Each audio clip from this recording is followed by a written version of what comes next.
नरक चतुर्दशीच्या दिवशी फार गंमत झाली. दिवस सगळा मजेत गेला.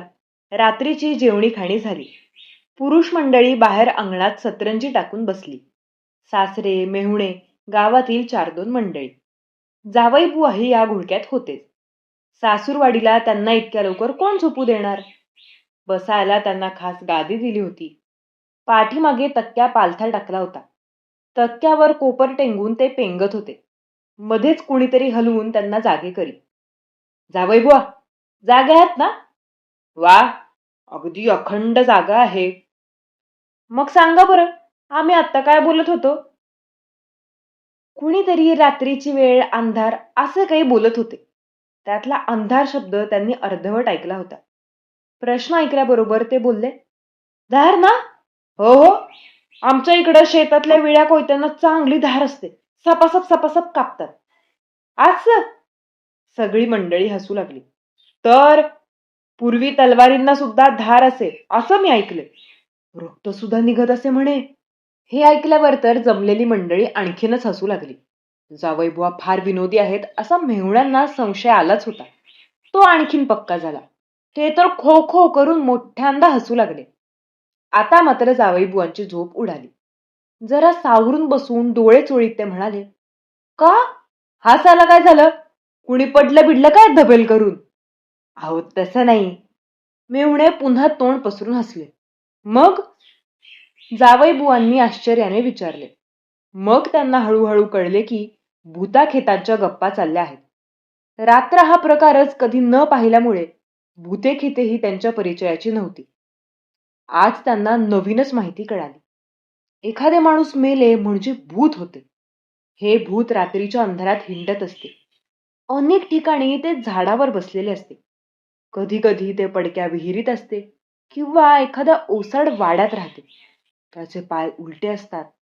पाणी ओलांडून ते पलीकडे कधी जात नाही. माणसाची त्याची भेट झाली ना तर ते माणसाला चांगलंच घोसळते. म्हणून शहाण्या माणसाने कधी भूताच्या वाटेला जाऊ नये. ही माहिती जावई बापूंना अगदीच नवीन होती. ऐकता ऐकता त्यांनी तोंडाचा आ वासला. डोळे विस्फारले. भूत झाडावरच का असतो बुवा? अन राहायचंच तर पडक्या वाड्यात काय म्हणून? चांगल्या वाड्यात का नाही राहत?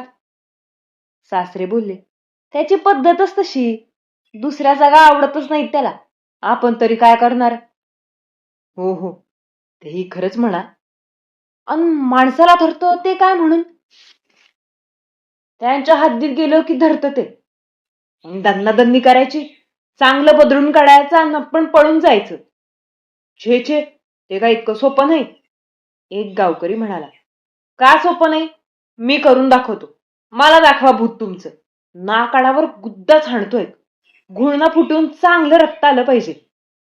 गप्पा गोष्टी वाढता वाढता जावई बुवा हट्टालाच पेटले. भूत तुमचं दाखवाच एखादं. नाही त्याचं टाळकं फोडलं तर बघा. असे जोर जोरात सांगू लागले. सासरे, मेहुणे यांनी विषय बदलण्याचा प्रयत्न केला. पण जावई बुवा ऐकेच नात. मग गावातून आलेली मंडळी ही हट्टाला पेटली. एक जण म्हणाला, जावई बुवा, उद्या हाय अमावस्या. असू द्या. अमावस्या हा तर भूतांचा वार. हमखास भूत भेटतात. जाता का तुम्ही? 2 पायांवर तयारी. जावई बुवा बोलले, कुठं जायचं बोला. गावाच्या बाहेर एक पिंपळाचं झाड आहे. तिथं एक भूत आहे.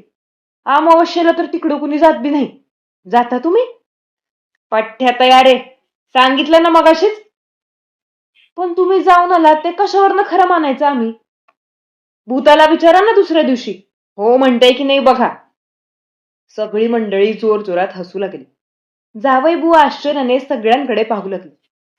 यात हसण्यासारखं काय आहे बुवा? चक्रमच आहेत लेकाचे. असं करा जावई बापू तुम्ही. कसं? आम्ही एक खुंटा देतो. तुमच्याकडे तिकडे जाताना तो घेऊन जा. त्या भूताचं टाळकं शेकायचं ना त्या खुंट्यानं. कबूल. नक्की बदडतो. दुसऱ्या दिवशी डोक्याला फडकं लावून हिंडते की नाही बघा तुम्ही. मंडळी पुन्हा खो खो करून एकसारखी हसत राहिलीत. ते काही जावई बापूंना कळेना. तसलं काही करू नका. खुंटा हातात धरायचा आणि गावाबाहेरच्या त्या पिंपळाखाली जायचं.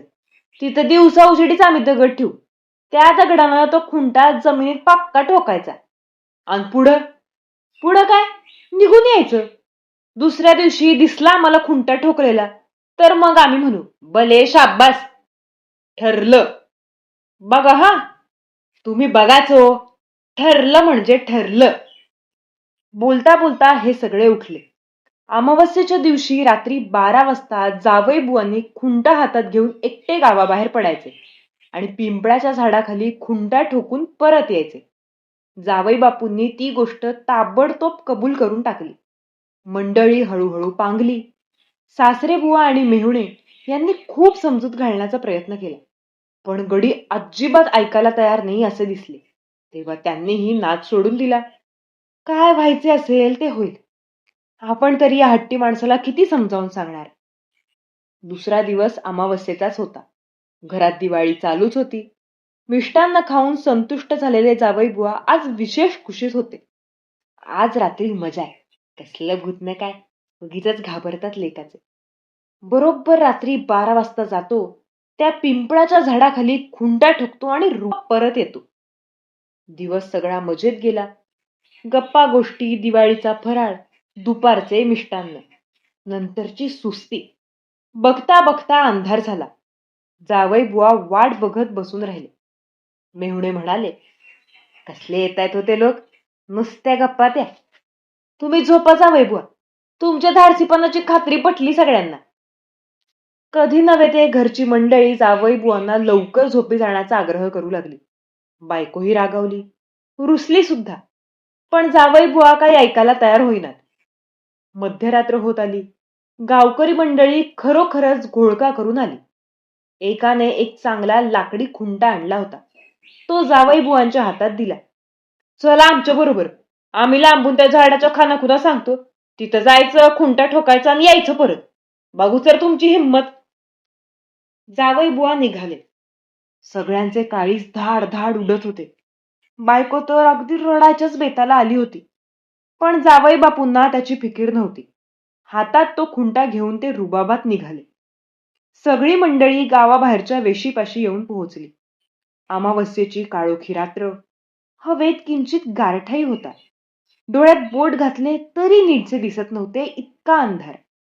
बरोबर आलेली माणसेही मनातून घाबरली होती. एकाने चंद्रज्योती पेटवली.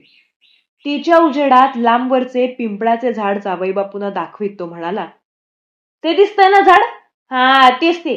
तिथे जायचं, हा खुंटा ठोकायचा आणि परत यायचं. अगदी मामूली गोष्ट आहे हो. हा मग सुटा. तशा अंधारात जावई बुवा निघाले. तो दाट काळोख, तो गारठा, याची त्यांना मजाच वाटली. तशा अंधारातही गार वारा तोंडावर घेत ते चालले. रस्त्यावरची झाडे सळसळत होती. किर्र आवाज एकसारखा चालू होता. ती सगळी गंमत पाहत जावई बुवा झपाझप चालत पिंपळाच्या झाडापर्यंत येऊन पोहोचले. सगळीकडे अगदी शांत होते. आसपास एकही माणूस नव्हता. झाडांच्या फांद्यांतून वाऱ्याचा झोत गेला की फांद्या सळसळत. त्याचा एक विचित्र आवाज होई. नाही म्हटलं तरी जावई बापूंनाही थोडी भीती वाटली. चटदिशी खुंटा मारावा आणि इथून निघावे, असा विचार त्यांच्या मनात आला. चटदिशी ते खाली बसले. आसपासची भुई हातांनी चाच पडून पाहिली. एक मोठा दगड हाताशी लागला. जावई बापूंनी खुंटा समोर रोवला. मग दगड उचलून त्याच्या पसरट टाळक्यावर हाणला. 1, 2, 3, 4, चांगले 7-8 वेळा ठोकले.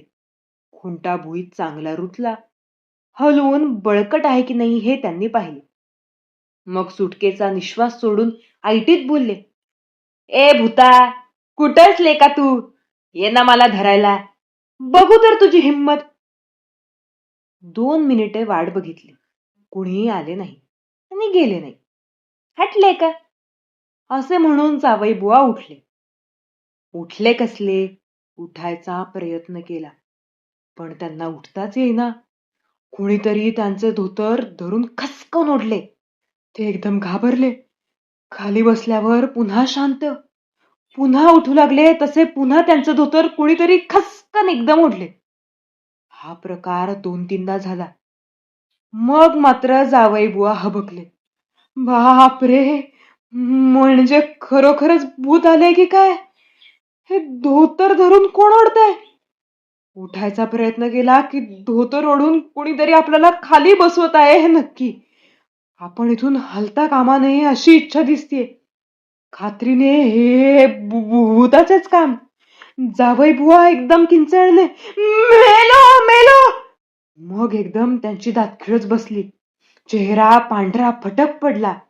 काय वाटेल ते करून इथून धूम ठोकली पाहिजे. शीर सलामत तर भूते 50. असा विचार करून जावई बुवा एकदम उठले. धोतर कोणीतरी पुन्हा ओढले. मग त्याची पर्वा न करता त्यांनी रस्त्याच्या दिशेने धूम ठोकली. धोतर जास्तच खेचले गेले, पण तरी त्यांनी मुसंडी मारली. शेवटी धोतर टरटर करीत फाटले आणि निसटले. नुसत्या आतील लंगोटानिशी जावई बापू धूम पळत सुटले. गावाच्या दिशेने वाऱ्यासारखे पळाले. बापरे, भूत भूत भूत. वेशीपाशी मंडळी धडधडत्या अंतःकरणाने वाट पाहतच होती. जावई बापूंची किंकाळी ऐकू आल्याबरोबर सगळ्यांची पळापळ झाली. ज्याने त्याने आपापले घर गाठले. घामाने डबडबलेले लंगोट बंद जावई बुवा पळत आले ते थेट वेशीपर्यंत. तेथे त्यांना कोणीही दिसले नाही. मग ते तसेच सुटले ते थेट सासूरवाडी येईपर्यंत. मागे वळून काही त्यांनी पाहिलेच नाही. वर सदरा, कोट टोपी आणि खाली नुसता लंगोट असे जावई बुवा घरात शिरल्यावर घरातल्या सगळ्या मंडळींचीही पळापळ झाली. नवे धोतर नेसून गुबगुबीत गादीवर पडल्यावर जावई बापूंना हुडहुडीच भरली. तशाही स्थितीत त्यांनी एकूण प्रकार सगळ्यांना सांगितला. भूत जावई बुवांचे प्रत्यक्ष धोतर ओढीत होते हे ऐकून सगळ्यांच्याच काटावर काटा आला. सकाळ झाली. मग गावकऱ्यांपैकी एक जण त्यांचे फाटके धोतर घेऊन आला. म्हणाला, वा जावई बुवा, कमाल आहे तुमच्या धाडसीपणाची. खुंट्या बरोबर ठोकलात. थोडं चुकलं. काय झालं? मेहुण्यांनी विचारलं. अहो, हे भुईवर खुंटा मारायला खाली बसले. धोत्राचा घोळ पुढं पडला असेल. त्या धोत्रावरच त्यांनी खुंटा मारला. धोतर अडकलं खुंट्यात, दुसरं काय? सकाळी आम्ही तिथे गेल्यावर आम्हाला कळलं हे. खरा प्रकार कळल्यावर सगळी मंडळी पोट धरून हसू लागली. जावई बुवाई हसू लागले. हसता हसता ते म्हणाले, ते भूत चालत धोतर नेसणार नसलं पाहिजे. मी सांगतो ना, खुंट्यात धोतर अडकलं तरी लेक्याच्याला कळलं नाही. जाऊ दे.